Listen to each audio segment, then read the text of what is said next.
Assalamualaikum warahmatullahi wabarakatuh. Waalaikumsalam Nah, warahmatullahi wabarakatuh. baik. Alhamdulillah, wassalatu wassalamu ala Rasulillah sallallahu alaihi wasallam. Alhamdulillah, bersyukur pada Allah Subhanahu wa taala. Pada sore ini kita bisa hadir di majelis ilmu meskipun dalam kesibukan yang kita jalani masing-masing, tapi alhamdulillah kita masih bisa menyempatkan waktu untuk menghadiri kajian kita, kajian rutin kita 2 pekanan, yaitu membahas kitab Al-Fiqh Al-Muyassar, yaitu fikih ringkas yang disusun oleh Nukhbatun Minal Ulama, sekumpulan dari para ulama, yang mana kita sampai pembahasan tentang fikih al-ibadah, yaitu fikih berkaitan dengan sholat, ya. Dan alhamdulillah terakhir pembahasan kita sampai di bab rukun sholat. Rukun sholat. Sekilas kita ulang bahwasanya di dalam sholat itu kita mengerjakan salah satu dari 3 jenis perbuatan atau perkataan. Yang pertama ada namanya rukun, yang kedua ada namanya wajib sholat, dan yang ketiga ada namanya sunnah. Yang pertama yang sedang kita bahas adalah masalah rukun. Ya. Apa itu rukun sholat? Adalah sesuatu yang harus dikerjakan, tidak bisa ditinggalkan dengan sebab apapun. Apakah dia sengaja atau tidak sengaja, maka yang namanya rukun harus tetap diulang, ya. Dan insya Allah nanti ada pembahasan kita yang lebih rinci berkaitan dengan kaedah atau kaifiyah, bagaimana kalau ketinggalan rukun di dalam sholat, artinya apa yang harus kita kerjakan. Dan insya Allah nanti kita bahas di bab sujud sahwi. Rinciannya ada di bab sujud sahwi. Baik. Yang pertama dari rukun sholat, kita sudah bahas adalah al-qiyamu, yaitu berdiri tegak sempurna. Maka itu rukun di dalam sholat, ya, bagi yang mampu dan di dalam sholat fardu, ya. Berdiri itu rukun bagi yang mampu dan dalam sholat fardu, sholat wajib. Yang kedua dari rukun sholat adalah membaca takbir yang dikenal dengan nama takbiratul ihram, yaitu ucapan kita membaca Allahu Akbar. Nah, itu rukun yang menjadi pembuka sholat kita. Kata Nabi SAW, miftahus sholati tahur wa tahrimuhat takbir. Ya, kunci salat itu adalah bersuci dulu, dan pengharamnya adalah takbir. Ketika seseorang sudah membaca takbir, berarti dia sudah masuk ke dalam amaliyah salat. Yang ketiga dari rukun salat yang sudah kita baca adalah qiraatul Fatihah, yaitu membaca surat Al-Fatihah lengkap sempurna, murattabatan dan tersusun, ya, berurutan ayat per ayat dari ayat 1 sampai ayat 7. Yang mana Al-Fatihah terdiri dari 7 ayat. Dan ini harus dibaca lengkap sempurna. Dan dia rukun salat yang paling utama. Ya, rukun salat al-a'zam adalah qiraatul Fatihah, membaca surat Al-Fatihah. Lalu rukun salat berikutnya setelah Al-Fatihah adalah ar-ruku' fi kulli rak'ah, yaitu ruku' di setiap rakaat. Ruku' di setiap rakaat. Nah, itu rukun. Artinya kalau ada orang salat tidak ruku' atau ketinggalan salah satu ruku' dari rakaatnya, berarti dia meninggalkan rukun. Dan ruku adalah perbuatan kita menundukkan badan kita, ya, punggung sampai kepala itu sejajar, itu namanya ruku. Ya, maka ketika seseorang sudah mengerjakan ini, berarti dia sudah mengerjakan rukun sholat, yaitu ruku. Sedangkan bacaannya, nah itu bukan termasuk rukun, ya. Dan ini sudah kita bahas di bab sebelumnya. Jadi yang rukunnya adalah perbuatannya. Jadi rukunnya adalah termasuk rukun fi'li, rukun yang berkaitan dengan perbuatan. Lalu yang kelima dari rukun salat adalah ar-raf'u minar ruku' wal i'tidal minhu. Bangkit dari ruku' dan i'tidal. Yaitu i'tidal artinya berdiri tegak sempurna sebagaimana kita berdiri sebelum ruku', maka itu rukun yang kelima dan yang keenam, yaitu berdiri bangkit dari ruku', ya. Ini rukun, sedangkan ucapannya membaca sami Allahu liman hamidah itu bukan rukun. Dia termasuk kalau tidak wajib sunnah, dan itu insya Allah nanti kita bahas di babnya khilaf ulama berkaitan dengan bacaan takbir dan tasmi', ya. Dan i'tidal itu maknanya adalah kita tegak lagi setelah ruku, tegak sempurna. Nah, itu juga rukun. Artinya ketika kita bangkit dari rukuk harus tegak dulu, baru kita masuk ke rukun berikutnya, itu sujud. Tidak boleh seseorang misalnya sedang sholat, lalu rukuk, sehabis rukuk langsung dia sujud, maka berarti dia meninggalkan rukun i'tidal. Rukun i'tidal. Baik.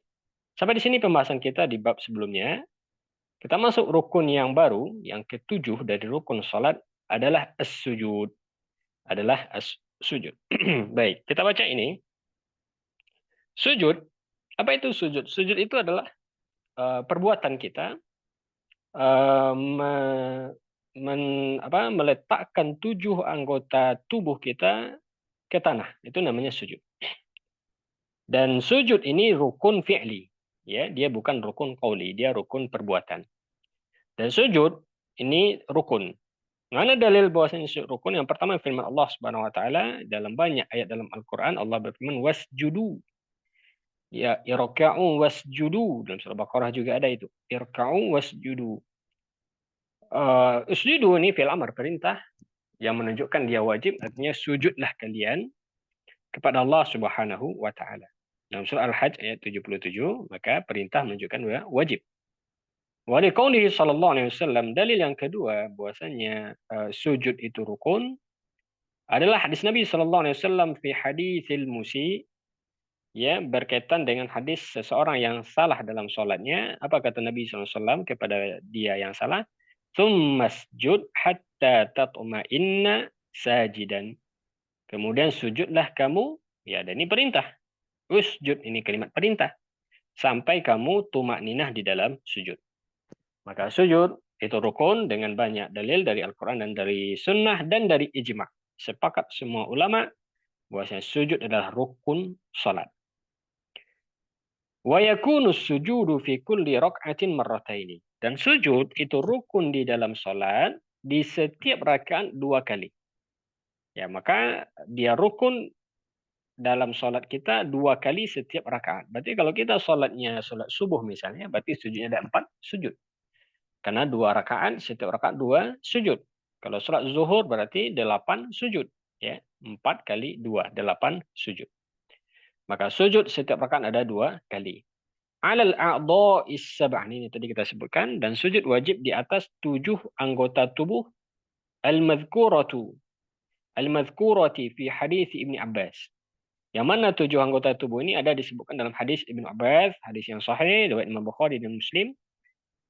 Wafihi, dan di dalam riwayat itu disebutkan umirtu an asjuda ala sab'ati a'zumin. Nabi SAW menyatakan, bersabda, umirtu, saya diperintahkan an asjuda, untuk sujud ala sab'ati a'zum, di atas 7 anggota badan.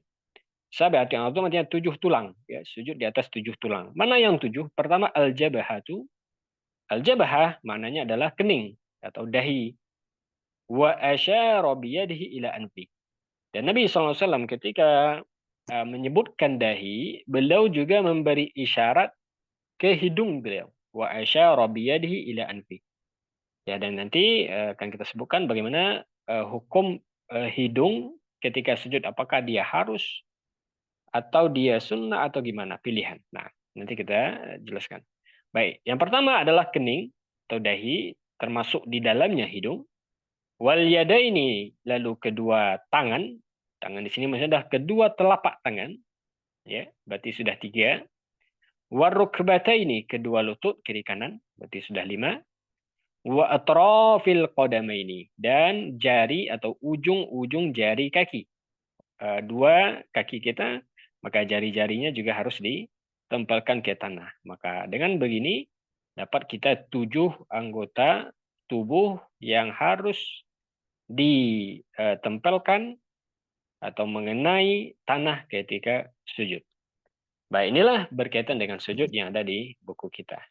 Baik, ada beberapa hal yang perlu kita ketahui juga berkaitan dengan sujud yang mudah-mudahan menjadi ilmu bagi kita dan bisa kita amalkan. Yang pertama berkaitan dengan sujud adalah apakah ketika kita mau sujud itu ada angkat tangan? Maka jawabannya tidak. Karena mengangkat tangan ketika dalam sholat itu disunnahkan di 4 posisi saja. Yang datang riwayatnya, yang datang petunjuknya. Mana yang empat? Pertama ketika takbiratul ihram, kedua ketika mau ruku, mengangkat tangan, kedua telapak tangan, kedua tangan, bangkit dari ruku, itu yang ketiga. Dan ketika kita selesai tasyahud awal masuk rakaat ketiga, berdiri rakaat ketiga itu mengangkat tangan. Empat tempat ini yang datang riwayatnya kapan kita mengangkat tangan. Sedangkan mau sujud ya, ketika selesai i'tidal kita mau sujud, kita baca Allahu Akbar, maka pendapat yang lebih kuat di sini tidak ada mengangkat tangan. Berarti kita langsung sujud ya. Baik, ini poin pertama. Poin kedua yang berkaitan dengan sujud adalah apakah kita sujud mendahulukan lutut dahulu atau tangan dahulu? Ya, artinya ketika kita sujud, mana yang dahulu menempel ke tempat sujud kita? Apakah kedua lutut atau tangan atau sebaliknya? Maka jawabannya sebagaimana disebutkan oleh Syekhul Islam Ibnu Taimiyah rahimahullah taala, kita bacakan nasnya. Apa kata beliau? Ammas salatu bi kalaihima fajaizatun. Adapun salat dengan kedua bentuk ini maka keduanya boleh. Artinya salat dengan sujud dengan lutut dahulu itu boleh, dan dengan tangan dahulu itu juga boleh. Fajaizatun bittifaqil ulama, dan ini sesuai kesepakatan para ulama. Insya al-musalli yada'u rukbatayhi qabla yadayhi. Jika orang yang salat ingin, maka dia boleh meletakkan lutut dahulu baru tangannya. Wa insya'a, dan jika dia ingin, maka boleh kedua tangan baru lututnya. Wa salatuhu sahihatun fil halatain. Maka salatnya sah di kedua kondisi ini. Bittifaqil ulama. Ini sesuai dengan kesepakatan semua ulama. Walakin tanaza'u fil afdal. Hanya saja mereka berselisih mana yang afdal. Maka jawabannya, maka kuncinya kita dapat bahwasanya apa? Keduanya sah dan boleh, hanya saja mana yang afdol. Nah, ini terjadi perbedaan pendapat ulama. Pendapat pertama mengatakan ar-rukbataini afdol. Kedua lutut itu lebih afdol. Jadi ketika sujud, mana yang dahulu kita turunkan? Lutut. Dan ini dikuatkan dengan dua argumentasi. Yang pertama, karena ini pendapat jumhur ulama. Jadi jumhur ulama mengatakan mana yang dahulu lutut atau tangan, kata mereka lutut dahulu. Jadi yang pendapat dalam mazhab Imam Asy-Syafi'i, mazhab Imam Hanafi, riwayat dalam mazhab Imam Hambali, ya, dan ini pendapat dikuatkan oleh Syekhul Islam Ibnu Taimiyah, Ibnu Qayyim, Syekh bin Baz, dan Syekh bin Utsaimin, dan jumhur ulama menguatkan pendapat ini. Ketika sujud kita mendahulukan lutut, ya. Dan hujah mereka yang kedua karena sifat ini itu lebih sesuai dengan tabiat manusia. Yang mana ketika kita turun, maka kita mendahulukan bagian tubuh yang lebih dekat dengan tanah. Artinya ini lebih mudah dikerjakan. Lebih ringan untuk dikerjakan, yaitu mendahulukan lutut. Dan hujah mereka yang ketiga, ada dalil penguat dari riwayat Imam Tirmizi dari hadis Wa'il. Ya, dan Imam Tirmizi menguatkan ini. Kata beliau, ya wal amal alaihi inda aktsari ahli ilmi, dan yang diamalkan oleh kebanyakan para ulama bahwasanya seseorang mendahulukan lututnya sebelum kedua tangannya. Sebelum kedua tangannya. Dan dalil pendukung adalah hadis Imam Tirmizi dari sahabat Wa'il bin Hujur. Kata sahabat Wa'il, ra'aitu Rasulullah sallallahu alaihi wasallam idza sajada. Aku pernah melihat Rasulullah SAW ketika mau sujud, wada'a rukbatayh. Beliau mendahulukan kedua lutut qabla yadai, sebelum kedua tangan. Wa idza nahadha, dan sebaliknya ketika beliau mau bangkit, rafa'a yadayhi qabla rukbatayh. Beliau angkat tangan dahulu baru kedua lututnya. Namun hadis ini diperselisihkan oleh para ulama tentang kesahihannya. Ada yang mengatakan dhaif dan ada yang mengatakan dia hasan, sebaliknya. Baik. Pendapat kedua yang mendahulukan tangan, kata mereka tangan lebih didahulukan, dan ini pendapat yang dipilih oleh mazhab Imam Hambal, Ahmad bin Hambal, mazhab Hambali, ya, dan mereka berdalil dengan hadis Abu Hurairah, yang mana hadis ini menjadi dalil yang sangat kuat untuk hujah mereka, karena hadis ini statusnya lebih kuat, ya, ada dalam riwayat Abu Daud dan Baihaqi, kata Nabi sallallahu alaihi wasallam, idza sajada ahadukum fala yabruk kama yabruk al-ba'ir. Kalau kalian sujud, janganlah kalian turun seperti turunnya unta. Wal yadha' yadayhi qabla rukbatayhi. Hendaklah dia letakkan tangan baru dua lututnya. Tapi ala kulli hal, kedua hadis yang menjadi penguat masing-masing pendapat itu statusnya tidaklah kuat, artinya sama-sama lemah. Maka di sini khilafnya mu'tabar, boleh saja kita mengambil mana yang sekiranya ringan kita kerjakan, apakah mendahulukan lutut atau tangan dahulu, maka keduanya sahih sebagaimana pendapat Syekhul Islam Ibnu Taimiyah tadi. Taib. Dan kalau kita lihat mana yang lebih ringan dan sesuai dengan tabiat, maka tentu kedua lutut lebih ringan dikerjakan. Dan yang kedua dia pendapat jumhur ulama. Dan yang ketiga dia ada nas juga yang menguatkannya. Dan yang keempat di antara hujah kita menguatkan lutut karena ini lebih sesuai dengan makna ketundukan. Ketika seseorang sujud, lalu dia dahulukan lututnya, ini menunjukkan kepasrahan.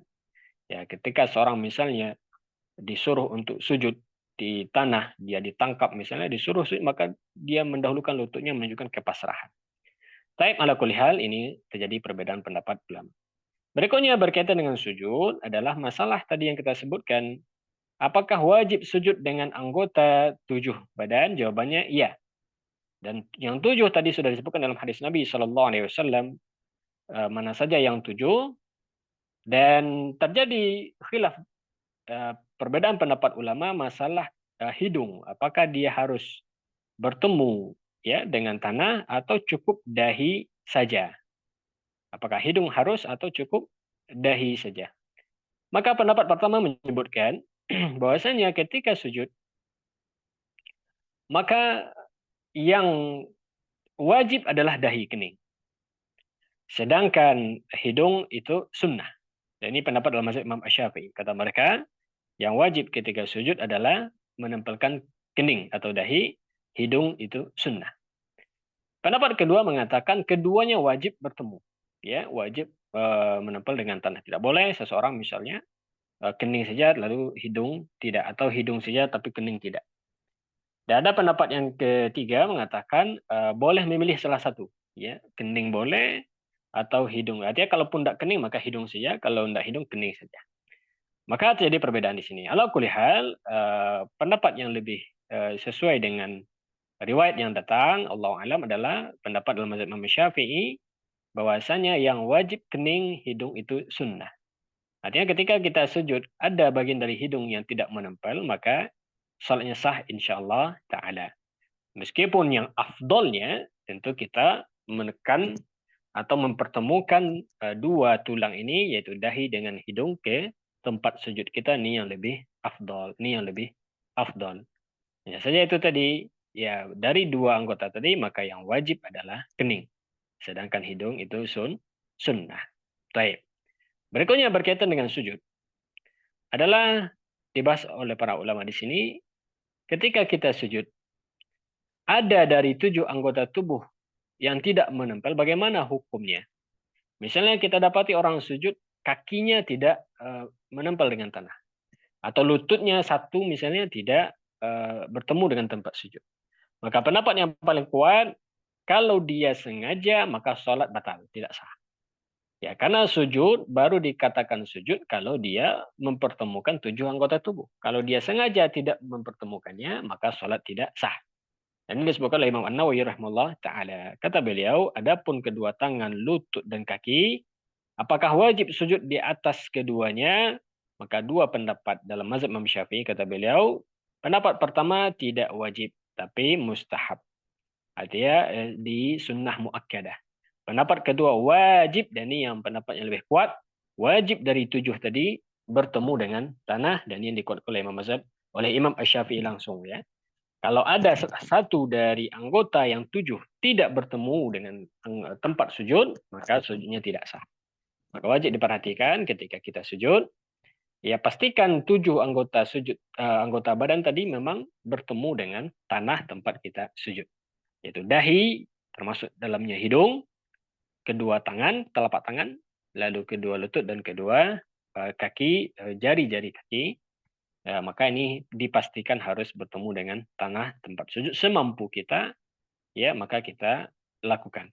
Maka kita lakukan. Kalau sengaja maka pendapat yang lebih kuat Allah alam itu membatalkan salat. Membatalkan salat.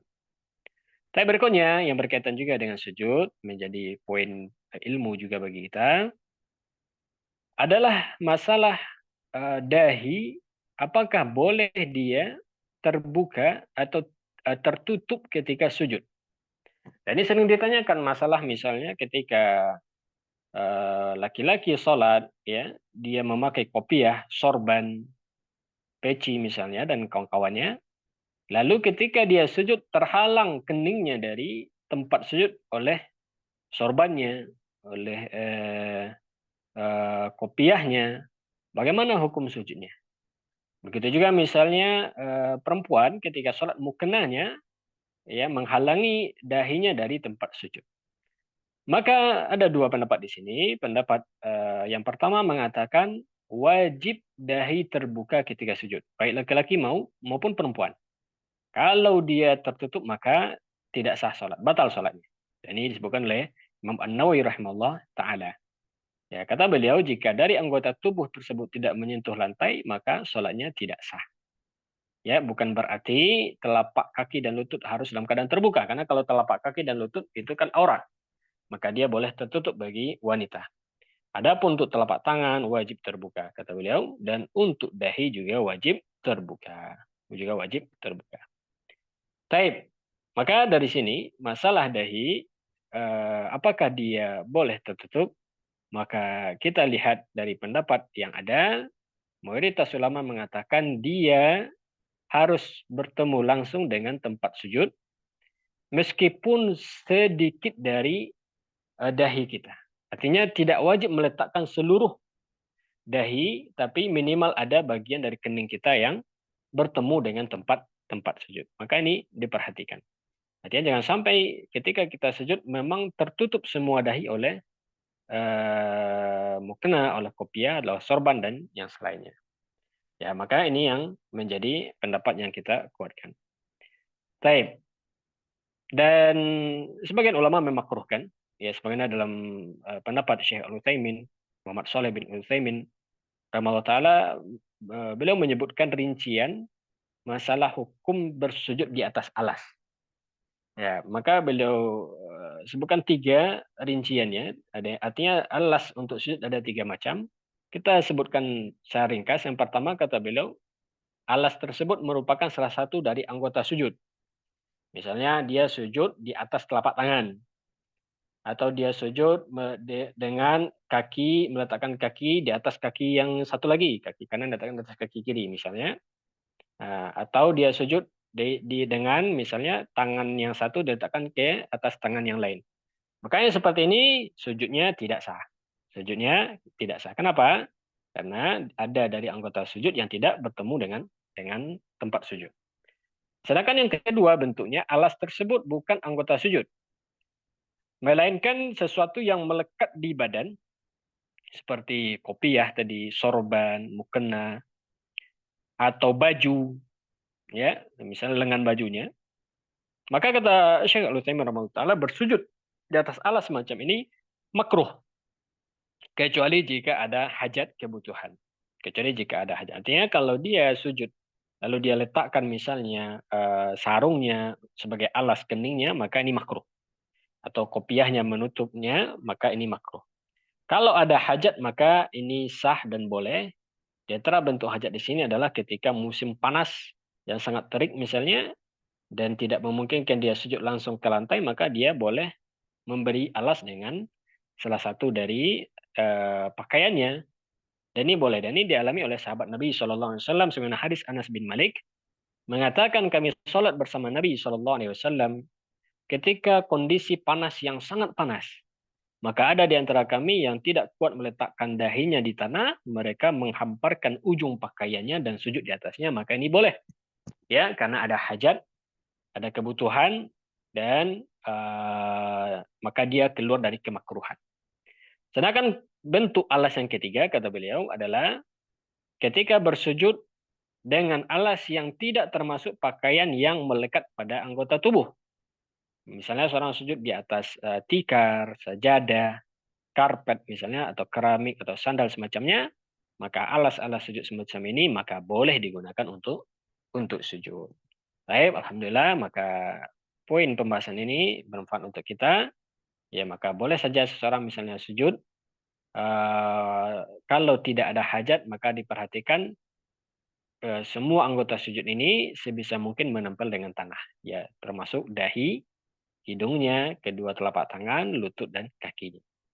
Baik, lalu yang berkaitan dengan sujud adalah wajib tumak ninah ketika sujud. Jadi rukun sujud pertama adalah perbuatan kita melakukan sujud, yang kedua adalah harus tumak ninah. Tumak ninah artinya kita sujud dengan mendiamkan anggota tubuh kita sejenak. Ya, dan di sini disebutkan oleh para ulama, ukuran batasan seseorang dikatakan tumak ninah, kaidahnya adalah ketika kita mengucapkan sekali bacaan sujud, zikir sujud, maka itu sudah sampai ke batas tumak ninah. Ketika kita sujud lalu kita baca subhana rabbiyal a'la sekali, maka ini sudah dikatakan tumak ninah. Karena batas minimal zikir sujud adalah 1 kali, dan batas kesempurnaannya adalah 3 kali, ya kesempurnaan yang akmal, dan boleh kita melebihkan semau kita dari zikir sujud tadi. Dan itu insya Allah dibahas di bab sunnah-sunnah atau wajib sholat. Baik, berikutnya berkaitan dengan sujud, ada beberapa larangan ya di dalam sujud yang harus kita perhatikan.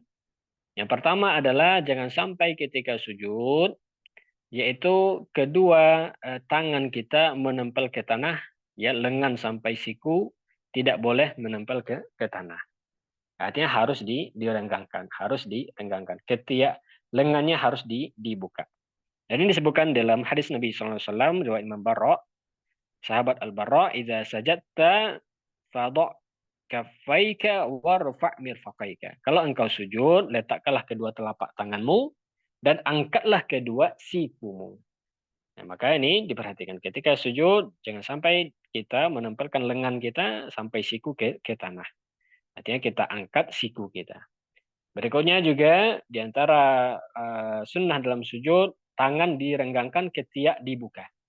Artinya jangan sampai kita sujud menempelkan tangan ke kedua sisi badan.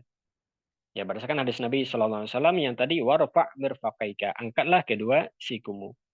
Dan juga berdasarkan hadis Abdullah bin Malik, Imam Bukhari Muslim, sesungguhnya Nabi SAW jika sholat beliau merenggangkan antara kedua tangannya hingga terlihat putih dua ketiak beliau. Ini menunjukkan bagaimana sujudnya Nabi SAW benar-benar membuka kedua tangan beliau dari badan. Menjauhkan tangan lengan dari badan, sisi badan. Ya, maka ini yang menjadi poin kita ketika sujud. Berikutnya ketika sujud juga, wajib diperhatikan jangan sampai ketika sujud ada dari anggota sujud yang tidak menempel dengan tanah. Di antaranya yang menjadi perhatian adalah kedua ujung jari-jari kaki. Dan ini sering kita dapati misalnya seorang sujud, jari-jarinya kakinya terangkat. Ya, padahal dia adalah sesuatu yang wajib ditempelkan ketika kita mau sujud. Mau sujud. Baik, alhamdulillah ini beberapa poin pembahasan berkaitan dengan sujud. Insya Allah itu bisa kita jadikan pedoman dan bisa kita amalkan Baik, kita lanjutkan sedikit poin pembahasan kita setelah sujud. Rukun berikutnya adalah duduk antara dua sujud. Duduk antara dua sujud. Ya.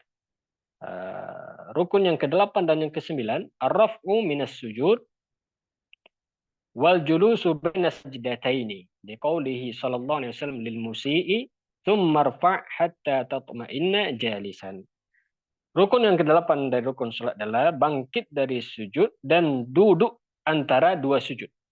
Berdasarkan hadis Nabi sallallahu alaihi wasallam kepada musik lis salat, orang yang salah dalam salatnya, tsumma rfa', kemudian angkatlah badanmu hatta tatma'inna jalisan, sampai engkau duduk dalam keadaan tumainah. Maka rukun berikutnya adalah duduk antara dua sujud. Dan duduk antara dua sujud ini juga rukun fi'li, yaitu rukun yang berkaitan dengan gerakan perbuatan, tidak berkaitan dengan ucapan. Maka yang rukunnya adalah duduknya kita di antara dua sujud. Sedangkan masalah bacaan itu masuk ke pembahasan sunnah atau wajib sholat, dan terakhir insya Allah kita pada sore ini at-tuma'ninatu fi jami'il arkan. Di semua rukun-rukun tadi. Apa itu tuma'ninah? Wahya as-sukun. Tuma'ninah maknanya tenang, sakinah ya. Sakinah maknanya ketenangan. Jadi tuma'ninah artinya kita memang duduk dalam kondisi tenang, sujud dalam kondisi tenang, berdiri dalam kondisi tenang sejenak. Wa takunu biqadaril qawli al-wajib, dan kadar tuma'ninah, apa kadarnya? Adalah satu kali bacaan di setiap rukun. Maka tuma'ninahnya ruku ketika kita baca satu kali bacaan ruku. Subhana rabbiyal a'la, itu sudah tuma'ninah. Tuma'ninah dalam i'tidal kita baca satu kali bacaan i'tidal. Rabbana lakal hamdu. Itu sudah tuma'ninah. Tuma'ninah dalam sujud kita baca satu kali bacaan sujud subhana rabbiyal a'la, ini bacaan yang paling ringkas, maka itu sudah dianggap tuma'ninah. Baik, dan tumakninah ini rukun li amrihi sallallahu alaihi wasallam lil al-musi'a biha fi salati fi jami'il arkan. Berdasarkan perintah Nabi kepada orang yang salah dalam salat rukun, maka Nabi menyuruh tumakninah. Maka ini menandakan tumakninah adalah rukun di dalam salat. Wa li amrihi lahu bi i'adati sholati li tarkihi at-tumakninata fiha. Dan juga perintah Nabi kepada beliau yang salah dalam salat untuk mengulang salatnya karena beliau meninggalkan tumakninah di dalam salat. Maka tumakninah ini rukun yang menjadi sesuatu yang harus diperhatikan di dalam salat karena dia ada di setiap rukun salat kita. Dalam baca Al-Fatihah ada tumakninah, dalam ruku ada tumakninah, dalam i'tidal ada tumakninah, dalam sujud ada tumakninah, antara dua sujud tumakninah. Maka tumakninah ada di setiap rukun, maka harus diperhatikan. Dan ini yang kita dapati di sebagian salatnya kaum muslimin, kita lihat terlalu cepat. Terlalu cepat dalam artian ketika dia sujud misalnya terlalu cepat. Atau ketika dia ruku terlalu cepat.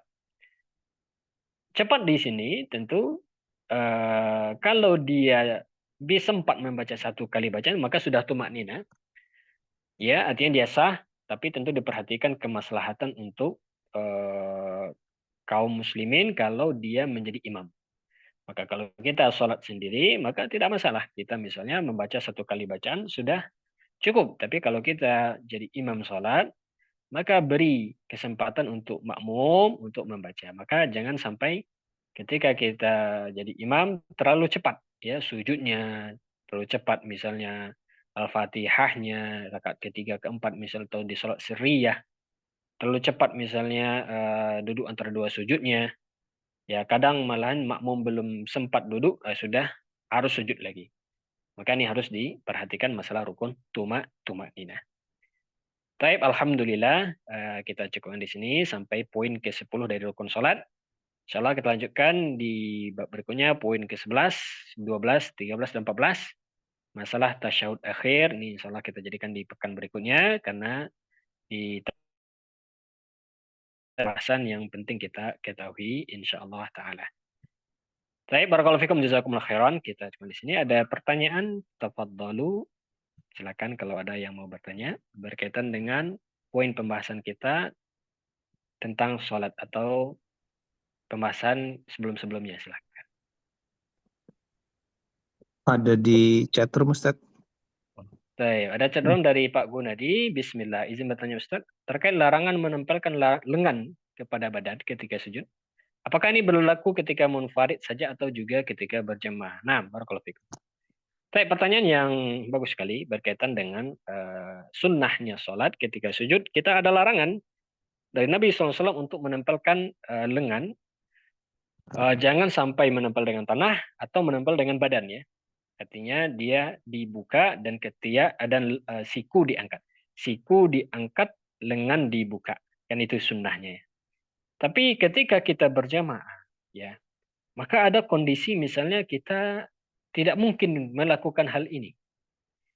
Ya, karena mungkin saf kita rapat, ya, juga jamaah di samping kita mungkin badannya juga agak besar gitu ya. Maka di sini disebutkan oleh para ulama, ya kita wajib menjaga kemaslahatan bersama. Jika dalam kondisi sholat berjamaah, maka tidak wajib merenggangkan kedua tangan kalau itu sekiranya mengganggu orang di sebelah kita. Maka ini termasuk bab pengecualian dari merenggangkan atau tafrij. Artinya ketika berjamaah kalau kita paksakan merenggangkan tentu ini akan menyakiti orang di sebelah kita, ya, dan mengganggu dia dan juga bisa menyebabkan renggangnya saf. Maka ketika kita sholat maka tidak wajib berjamaah, ketika sholat berjamaah tidak wajib membuka ini. Maka hal ini berlaku bagi imam satu. Maka ketika kita jadi imam maka kerjakan sesempurna mungkin dari fikih sujud kita tadi. Dari bacaan kita sempurna, ya, gerakan kita sempurna, posisi tangan sempurna, itu bisa karena kita imam, tidak ada orang di sebelah kita.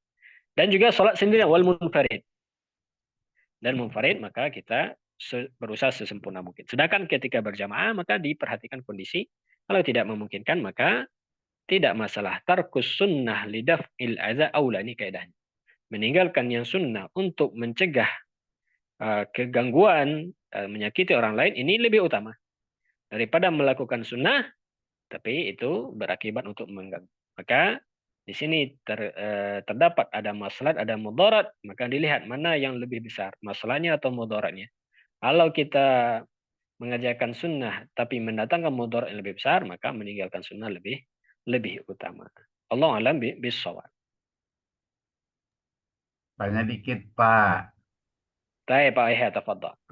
Surat Al-Ankabut ayat 45. Inna sholata tanha anil fakhsya'i wal munkar.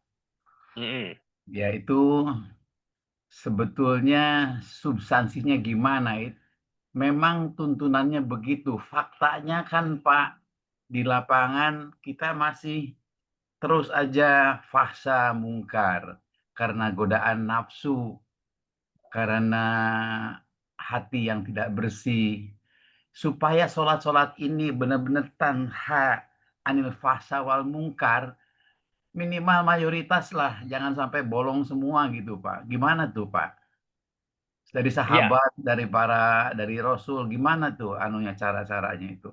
Fakta sekarang kan kita, ya saya lah masih terpleset, masih hawa nafsu gitu. Demikian, terima kasih. Baik, barakallahu fikum. Ya, soal Al-Ankabut ayat 45, ya, di situ disebutkan bahwasanya di antara hikmah salat adalah inna sholata tanha anil fahsya wal munkar. Sebelumnya diawali perintah aqimis shalah. Tegakkanlah salat. Sesungguhnya salat itu mencegah dari yang keji dan mencegah dari yang mungkar. Ya, dan keji dan mungkar di sini adalah segala sesuatu yang mendosa, yang mengundang keburukan. Itu masuk ke dalam bab al-fahsya wal munkar. Taib. Dan tadi ditanyakan apakah bagaimana bentuk salat yang mencegah dari yang keji dan mungkar itu. Dan kita lihat di lapangan bagaimana setiap orang yang salat tapi masih mengerjakan yang keji dan yang mungkar. Dan mungkin setiap kita masuk ke dalam bab itu. Iya. Maka jawabannya adalah sebenarnya disebutkan oleh para ulama bahwasanya ketika seseorang salat, maka salat yang dia kerjakan itu bisa menjadi penerang, benteng dia. Semakin dia sholat dengan sempurna, ditegakkan rukunnya, syaratnya, khusyuknya, maka akan semakin besar cahayanya, semakin kuat bentengnya. Maka dia itu menunjukkan bagaimana kekuatan sholat itu bertingkat-tingkat. Semakin kuat khusyuk sholat, semakin kuat bentengnya. Sehingga dengan itu akan bersih hatinya, akan bertambah imannya, dan semakin kuat keinginannya untuk kebaikan. Dan semakin kecil keinginannya untuk berbuat keburukan. Maka ini berbanding dengan itu tadi, kekuatan atau kesempurnaan sholatnya. Dan ini bisa kita lihat bagaimana sholat ini bisa menjadi benteng tadi. Kalau dia sholat sempurna, maka dipastikan al-fahsya wal munkarnya semakin sedikit. Kalau ada orang sholat, tapi dia tetap fahsya munkar, dan fahsya munkarnya fahish, banyak, semakin mengganggu orang, maka dipastikan sholatnya juga tidak tegak sempurna. Boleh jadi ada yang dia tinggalkan dari waktu sholatnya, atau sholatnya bolong-bolong itu yang tadi. Maka semakin banyak salat yang ditinggalkan, semakin terbukalah gerbang tadi. Ini sebagai Allah dalam tafsir, dan nanti bisa buka tafsir As-Sa'di yang berkaitan dengan ayat ini. Masya Allah, sangat bagus perkataan beliau. Wajihu kauni sholah tanha anil fahsya wal munkar. Bagaimana taujihnya kok sholat bisa mencegah dari keji dan munkar. Nah, itu beliau jabarkan. Tapi yang kunci itu tadi, semakin tinggi kualitas sholat, semakin kuat bentengnya untuk melakukan keji dan munkar. Semakin rendah kualitas sholat, maka bentengnya semakin lemah. Apalagi kalau orang tidak sholat, maka udah semakin jauh lagi. Dan ini menunjukkan bagaimana hikmah dari ayat ini. Sesungguhnya sholat mencegah dari yang keji dan munkar. Dan inilah sholat, kualitas sholatnya para orang soleh terdahulu. Ya, sholatnya para anbiya, sholatnya Nabi Muhammad SAW, para sahabat. Ya, maka ini Masya Allah ya bisa kita dapati. Begitu juga kita bisa alami ketika kita jadikan sholat kita sholat yang khusyuk berusaha, maka insya Allah dia akan menjaga kita dari hal-hal yang keji tadi. Maka kembali ke kualitas sholat itu. Tapi Allah alam barakallahu fikum. Ya, maksudnya bukan sholatnya yang bolong-bolong, tapi bolong-bolong dalam mengerjakan itu, kepleset faksa wal mungkarnya itu. Kalau sholatnya sih insya Betul. Allah istiqomah. Cuma inilah menjaga supaya nggak terpleset kejatuh ke dalam faksa wal mungkar ini. Iya. Minimal, ini batas minimal. Batas minimal. Atau minimal bagaimana peran sholat itu mencegah dari yang keji dan mungkar. Ketika kita tetap menjaga sholat, jatuh ke keji dan mungkar, kita bisa kembali dengan mudah. Artinya kita langsung ingat, ini salah. Artinya ada dorongan hati untuk bertaubat, untuk berusaha tidak mengulangi. Ada penyesalan. Itu dari dorongan sholat tadi. Dan itu pasti ada efeknya dari sholat kita. Artinya dia dengan itu sebagai benteng juga, penjaga juga. Pengingat lah, yaitu batas minimal. Kalau orang menjaga sholat, maka dia ketika jatuh ke maksiat, dosa, dia langsung ada alarmnya, pengingatnya. Gitu. Tapi semakin jauh orang dari sholat, tidak ada alarm ini. Tidak ada pengingatnya, tidak ada penjaganya, tidak ada yang bisa memberi dia penjagaan itu. Yaitu itu tadi, kembali ke kualitas sholatnya seseorang ya. Maka dia adalah, maka inilah sebab kenapa dia menjadi rukun Islam, ibadah yang paling utama ya. Dan kata Nabi SAW, ju'ilat qurratu aini fi sholatin. Dan dijadikan qurratu aini di dalam sholat. Dan juga kata Nabi SAW, arihna biha ya Bilal. Ya, wahai Bilal, tegakkan sholat, ya, buat kami rehat dengannya. Artinya ini menunjukkan bagaimana sholat itu membuat kelapangan hati, kelapangan dada. Ya baik, terima kasih Pak Guru. Barakallahu fiikum. Ada pertanyaan juga di Bismillah aja Ustaz, terkait gerakan sholat di mazhab Syafi'i. Apakah benar ketika mendahului imam beberapa gerakan tidak mengapa ada ulur? Allah alam, Anda belum dapat poinnya, tapi mungkin bisa didetailkan Ustaz, terkait gerakan sholat yang mana nih? Ketika mendahului imam beberapa gerakan tidak mengapa jika ada uzur. Ya, Allah alam. Tapi setahu kita kaidah asal dalam sholat kita wajib setelah imam. Innama ju'ilal imamu li'utamma bih. Kata Nabi SAW, sesungguhnya imam itu dijadikan adalah untuk kita ikuti. Li'utamma bih. Supaya dia bisa diikuti. Maka ada larangan sekali seseorang mendahului imam dalam gerakan ya dan dalam bacaan. Bahkan dalam bacaan pun tidak boleh kita mendahului imam. Ya, misalnya ketika kita sholat, kita mendahului imam dari Al-Fatihah, imam belum baca Al-Fatihah, kita sudah baca, maka ini dilarang ya. Tidak boleh mendahului imam, bahkan tidak boleh beriringan dengan imam. Hanya satu tempat kita boleh seiring dengan imam, yaitu membaca amin setelah Al-Fatihah. Bahkan itu dianjurkan dan dijanjikan pahala yang besar ya. Nabi SAW, man wafaqa ta'minuhu ta'minal malaika ghufira lahu ma taqaddama min dzambi. Siapa yang aminnya bersamaan dengan aminnya malaikat dengan aminnya imam, maka dia ampun berlalu. Allah alam. Silakan yang bertanya terkait pembahasan kita.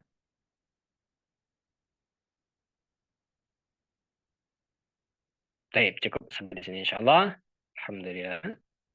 Ya, berkaitan dengan rukun salat, ya masih di rukun salat. Sisa satu pertemuan lagi insyaallah berkaitan dengan rukun. Ya, sebenarnya itu menambah ibadah kita, tambah salat semakin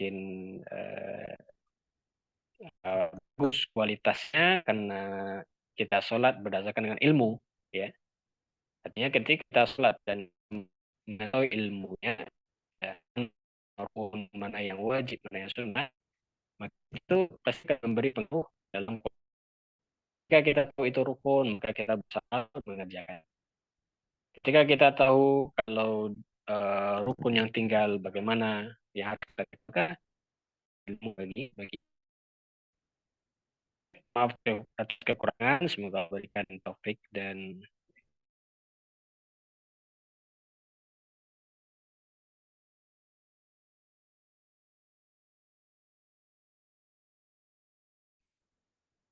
nah, semoga dijadikan majelis kita majelis yang membawa keberkahan insyaallah taala. Ya, khairukum kata Nabi SAW, man yuridillahu bihi khairan yufaqihu fiddin. Allah jadikan kebaikan seseorang, Allah jadikan dia faqih dalam agama, itu menandakan kebaikan. Maka selalu kita minta kepada Allah Subhanahu wa taala untuk ditambahkan ilmu, ya. Dan doa yang diajarkan Nabi SAW adalah Rabbi zidni ilma. Ya Allah, tambahkan untukku ilmu. Dan inilah yang patut kita usahakan, ya, sisihkan waktu kita untuk ada dari waktu kita untuk ilmu, terutama ilmu agama ini. Baik, mohon maaf atas kekurangan. Billahi taufik wal hidayah. Subhanakallahumma bihamdika asyhadu an la ilaha illa anta astaghfiruka wa atubu ilaik. Assalamualaikum warahmatullahi wabarakatuh. Waalaikumsalam Waalaikumsalam warahmatullahi warahmatullahi wabarakatuh. Waalaikumsalam warahmatullahi wabarakatuh. Waalaikumsalam warahmatullahi wabarakatuh.